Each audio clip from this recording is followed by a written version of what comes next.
كل هراء يا هيد مركي تلفزيون كعالمي أريال تيفي وباهي مقال كتد كدنير تكون ردولات كمجالة بوخوت لا تد كاسي أو وحيلا كسو قارين رواب كده أي مجالة بوخوت لا رواب كاسي أو تي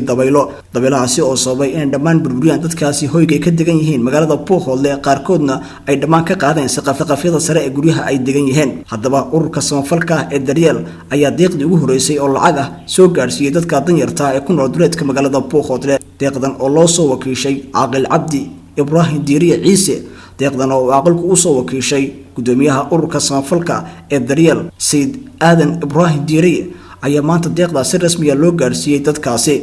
munaasabadii deeqda dadka lagu gaarsiinayay ayaa waxa ka hadlay Sheekh Abdullahi Jaamac Harun oo kamid ah culimada Buuqoodle iyo waliba sidoo kale Caaqil Cabdi Ibrahim Diiriye Ciise waxaana hadaloodii kamid ahaa taariikhdu tahay 23 bishii Afraad 2019 waxaan joognaa magaalada Buuqoodle khaasatan xaafadda October B baan joognaa ilaaha baa mahad iska leh xaafadan waa xaafadii uu ku dhacay dabayshii habeenkii dhaweyd guriyaha waxyeelaysay ilaaha baa mahad iska leh dabayshaas iyo duufaantaas ku dhacday maanay dilin wax dada iyo wax xoolo midnaba balse waxay waxyeelaysay guriyo fara badan oo dadkan dhinaciga idinka muuqda iyo dad lamid ah ay guriyahoodii dumisay waad u jeedaan kamarada iyo guriyuhu say noqdeen alxamdulillah ilaahay baan ugu mahadnaqaynaa ilaahay ka badbaadiyay dadka iyo dunyada iyo noolaha dhamaantii guriyaha ilaa dhowr iyo 10 guri total asaaskoodiiba waa dumay guriyo kale oo hadda ixsaa'aadkooda aanan haynin oo fara badan ruufkii baa kacay sida aad u jeedaan guriyaha kamarada idin haysato booqasho ay booqdeen dhalinyarta ka shaqaysa warbaahinta gobolka Cayn oo ay baahiyeen ka bacdi bulshadana ay gaarsiiyeen waxa ka soo jawaabay ururka Daryeel oo uu gudoomiye u yahay Sayid Aadan Ibrahim Diiriye kagana soo jawaabay kaalmo iyo deeq ay u soo talagaleen dadkaas inay ku kaalmeeyaan ilaahay baa mahad iska leh mar labaadna waxaan u mahad celinaynaa dhalinyartii duubtay filimkan oo arintan ka xumaatay oo gobolka Cayn u dhalatay ee warbaahinta ka shaqeysa waxaan kaloo mahad aan la koobi karin u celinaynaa ururka Daryeel iyo Sayid Aadan Ibrahim Diiriye oo kasoo fadhigiisu yahay wadanka New Zealand ilaahay waxaan uga baryaynaa dhammaan dhalinyartii baahisay iyo ururka Daryeel iyo madaxooda Sayid Aadan ba in ilaahay subhanahu wa ta'ala miisaanka xasanaadka ugu daro khayrka ay qabteen anigoo ah Caaqil Cabdi Ibrahim Diiriye Ciise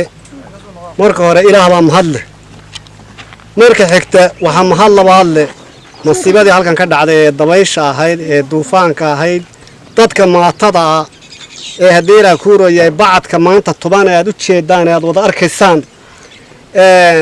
wixii horta ilaahay keenay waa raali baa looga noqdaa marka labaad ururka Daryeel iyo Aadan Ibrahim Diiriye ka soo jawaabay deeqda maanta ugu horeysa marka hore taasaan u mahadnaqaynaa ilaaha baa mahad leh marka labaad waxa weeye ururka Daryeel si aad iyo aadaan u boogaanina oo hadii ugu mahadnaqayna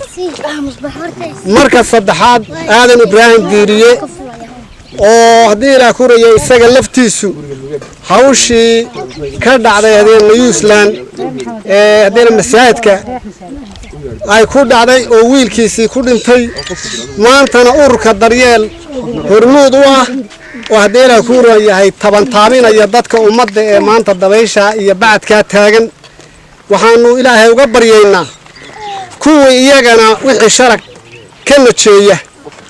hadii la kuraya wax khayr qabana ilaahay siiyo ururkiisa isaga iyo wixii taakulaynayaba ilaahay baan ugu mahadnaqaynaa inay taakuladaas ilaahay ugu gargaaro ilaahayna ka caawiyo jahdigiisa dadka maanta tacalka soo kuwa aan arkaysaan iyo kuwa noo hadhayba wixii Aadan Ibrahim Diiriye soo gaarsiiyay ama ururka Daryeel soo gaarsiiyay aniguna sidaas leeg aniga iyo odayaashii Cabdullaahi hadii la kurayay iyo ururka dhalinyarada kale ee hareera tuban iyo saxaafadu intayadaba waxaanu gaarsiinay hadii la kurayay deeqda dadkii sida ay tahay soo gaadhay baan u gaarsiinay wixii noo hadhayna waa dhammaystiraynaa saxaafadda shalay markaan meesha nimi habeen hore horta roobkani daayo meesha ka daay intaan roobku markuusan bilaaban ka hor baa dabayshu dhacda dabayshaas waxay geystay khasaare aad u badan oo guryihii dadku ay deganaayeen marka hore iyadoo xaafad dan yar ahayd oo dadka deganaba ay marka hore iska dan yar ahaayeen haddana guryihii ay deganaayeen ay bacadka iyo roobka ka galayeen waad aragtaan way dumeen ilaahay waxaan horta marka hore ilaahay baa mahadle marka xigana daryeel iyo ninka sayid aadan ee gudoomiyaha ka iyo ururka daryeel ee ka soo jawaabay baaqi aanu shalay diray durbaba baan u mahad celinayna marka labaad waxaanu leenahay khayr Allah idin siiyo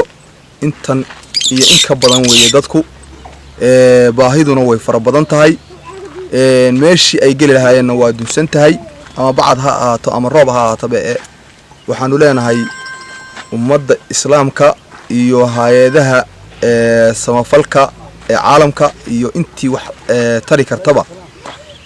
dadkaasi waa dadka aad aragtaan ee bacadka fadhiya geed dhirta hoosteeda fadhiyaan dhirtii ay ixtiraarsan jireen baa duntay Xuseen Xasan Cade telefishinka caalamiga ah Ariel TV